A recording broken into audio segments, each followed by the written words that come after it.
Hi, I'm Ven. Welcome to my book corner, and today is another book review for you. This time we have Locks and Keys. This is a fantasy anthology from the Secret Scribes. This releases on October 28th and is 319 pages for the ebook. With this being a short story anthology, I will do this slightly differently to my normal reviews. What I'm going to do is tell you a little bit about the themes, the overarching themes of the book and the stories, and then I'll touch a little bit on each of the stories included. There are 10 in total. Also, in case you do not know who the Secret Scribes are, they're a collection of 13 indie authors who all do a load of work together. I'll link their YouTube channel down below to go and check out, as well as at their website. Also worth mentioning, there are 10 stories in here. There are 3 authors who don't have stories in here that are members. I'm probably going to butcher some pronunciation here, so I do apologise.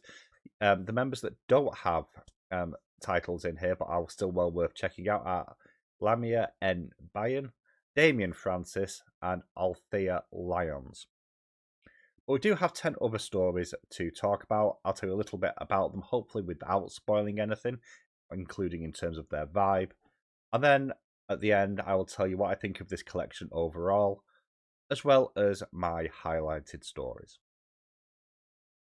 So, Locks and Keys then as a theme. The idea of this is things that are hidden or locked away, be that a physical object, or a secret, or a person, and a way to get them out, or indeed actually lock them away. So, and each of these stories interprets those words in their own unique way.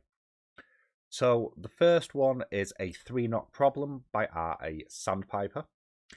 This is perhaps the most folklore-esque of all the stories in here. You have a witch, you have a dragon, and you have royalty, and more specifically some stuff around royal succession. And the rule of 3 plays in as well here in quite a few ways. The idea of this one is the guards for the royal family go to a local witch because there is an issue at the castle involving a dragon and one of the relatives of the upcoming monarch to be crowned. Nice, simple, straightforward, really, really good fun. Book number 2 is Rebels Without a Clue by Sean O. Boyle, someone who I have their 2 books already and I still haven't gotten to yet. This is the most Monty Python-esque short story out of all of these, where you have a tale of a group of insurgents who are breaking into the royal palace because they're not happy with royalty ruling, and it's Monty Python-esque. The best way I can describe this is with something that happens quite early on, where our primary protagonist is talking about the application form that people fill in, and everyone's got to tick a box saying, I'm not a member of the secret guard. That gives you an idea of the tone of this one. A lot of fun. Absolute lot of fun. We have Raven's Rise by L.M. Douglas. So this is an orphan street boy who ends up falling in with some of the bigger fish and ends up taking a risk and ends up ascending to the top of the pile, so to speak, in a way to protect their friends. A Simple Snatch by G.J. Terrell. This is what almost Indiana Jones-esque in many regards. This is a temple heist to retrieve an object, and they find things there that they don't expect in this allegedly abandoned temple. And they find treasures and horrors and creatures unexpected for the remnants of an age past. Next off, you have The Winter Witch by Bella Dunn. So this is the only urban fantasy in this collection, where a person working in care services ends up diving into their own history. I think from memory they themselves were adopted or an orphan. And they discover that they are part of a magical bloodline that may cost them everything. Then you have Cold Mutiny by Tom Buckbeard. Best way I can describe this one is you have a group of nomadic Arctic tribes that have been decimated by an airship carrying what basically feels like Imperial colonists. Before pirates appear, and they don't save the day exactly, it's a bit late for that, but they offer a chance at something more. Beyond the Closing Door by R.E. Sanders is next. This is the tale of youthful attraction, the cost of privilege, living in a society with a debilitating ailment, and what happens when the person without privilege gets caught.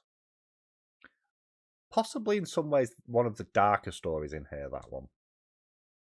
Then you have Drake's Song by Bill Adams, and this is one where you have airships traversing, for want of a better word, the void, and you have these people called gloom singers who kind of sing away the threats of traveling through the void, for want of a better word.